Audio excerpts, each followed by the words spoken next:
Wala nang maraming paligoy-ligoy pa, diretso sa punto na. Maiksi lang ang komentaryo, pero diretso sa punto.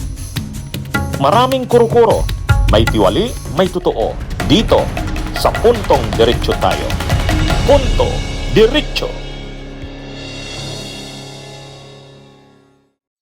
Walang nagawa ang kampo nila Sara Duterte kanina. Pahiyang-pahiya. Imagine niyo, iisa lang yung kumontra sa impeachment ni Sara.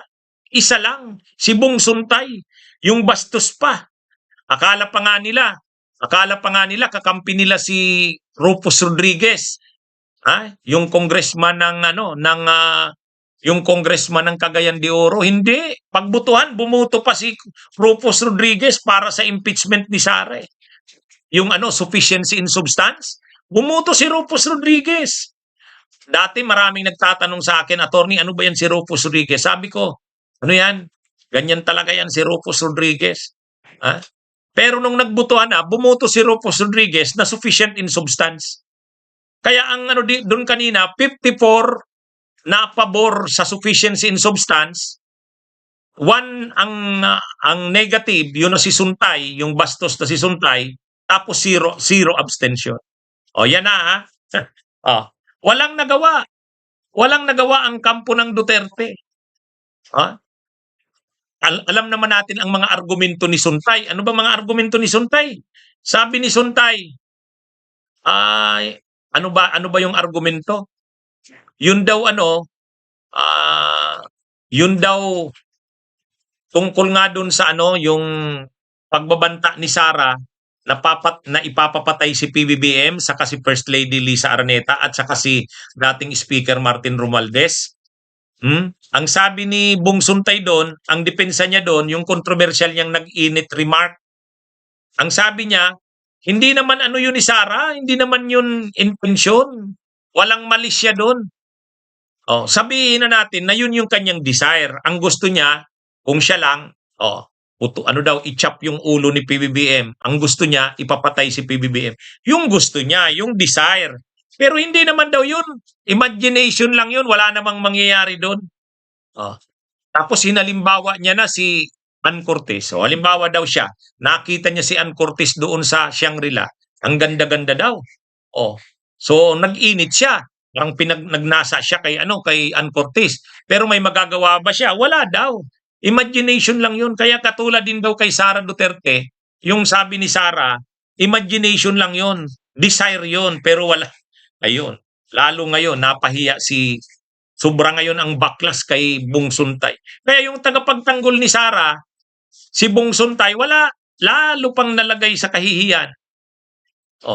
Samantala, tambak yung ebidensya. Tambak yung mga kaya lang hindi pa present yung mga testigo at ebidensya kasi nga sufficiency in substance pa lang naman, tinitingnan pa lang sa face, sa ibabaw niya, pasado ba ito sa sufficiency in substance. Kaya yan mga kabunyog, mga kababayan, ang nangyari kanina.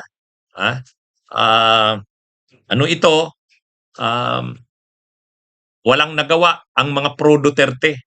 Kaya yung sinasabi na parang malakas na ang Duterte sa House, marami ng mga kongresista ang nagbabaliktaran. Kita naman kanina, wala. Wala.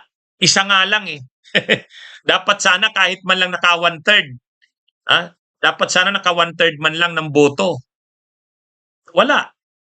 Ngayon, pag nakasinalang yan sa plenary, plenaryo na yan, plenaryo.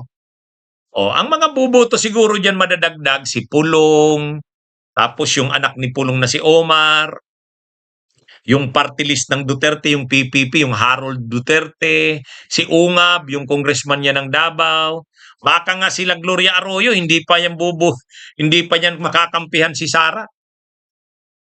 Kasi siyempre, command yan ng Speaker ng House. At saka si PBBM kasi nagsalita na Nagsalita na.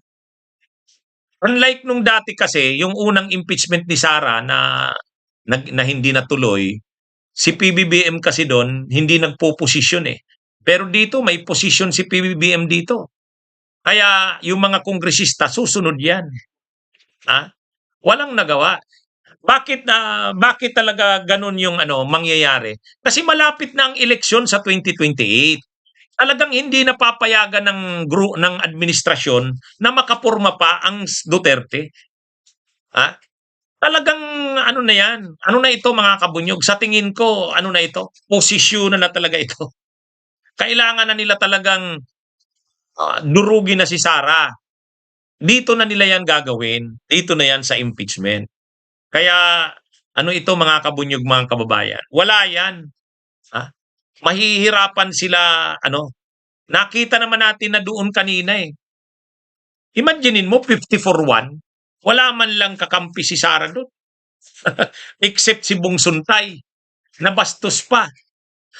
Pumuporma pa si Marcoleta, si Paulo Marcoleta, salita ng salita si Paulo Marcoleta.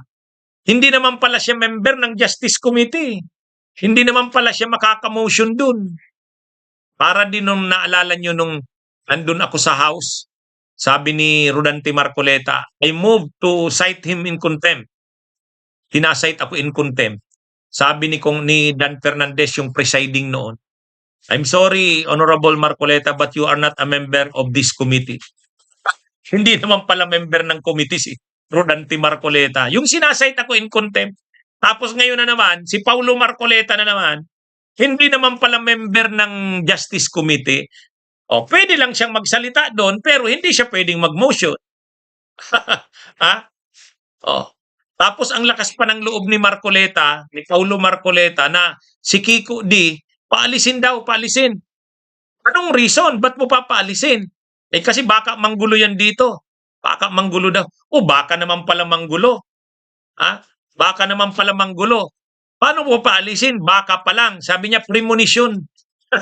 Kaya nga, ang mga naging paboritong words dyan sa impeachment na yan, premonition saka imagination.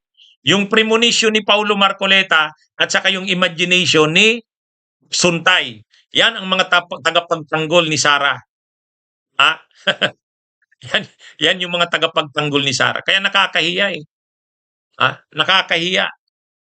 Tapos pilit sana nila, gusto sana nila i-derail, gusto nila i-distract yung proceedings eh. Paano nila i-distract? Gusto nila pag-usapan yung mali-malitang pera na diniliver umano ng 18 na ex-Marines. Wala, sabi ng mga kongresista, paano naman natin pag-uusapan yan? Hindi naman yan tungkol sa impeachment. Ang pinag-uusapan natin dito, impeachment. Bakit nyo ilalabas yung issue na yan ng maleta? Talagang ini-insist ni Paulo Marcoleta, pag-usapan daw yung yung maleta. Ganon din si Suntay. Eh sabi ng mga kongresista, ibang issue yan, wag nyong ipipilit yan dito. Walang yan, irrelevant yung issue ng maleta-maleta na yan. Saka ang sinasabi ng mga ex-Marines, yung 18 na ex-Marines, tumanggap ng pera ang mga kongresista. Oh. Galit yung mga kongresista. Sabi ng mga kongresista, maniniwala ba kayo diyan sa sa sinumpaang salaysay na yan ng mga Marines, ng mga ex-Marines? Oh. Ano yan eh. Kaya hindi pinagbigyan yung sila Marcoleta, si Paulo. Hindi rin pinagbigyan sila Suntay. Kaya napahiya lang sila. Walang nangyari sa minamaniobra sana nila na na pag-usapan yung tungkol sa maleta. Actually, yung mga malita-malita nila na yon, ginagamit talaga nilang maniobra para sana ma-distract yung impeachment. Hindi naman nila nakaya yung hindi nila kayang papaniwalain yung mga kongresista doon.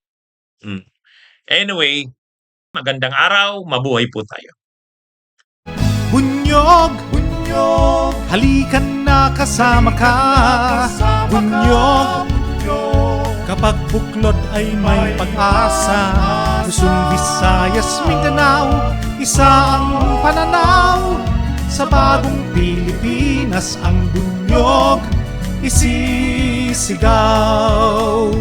Bunyog, bunyog.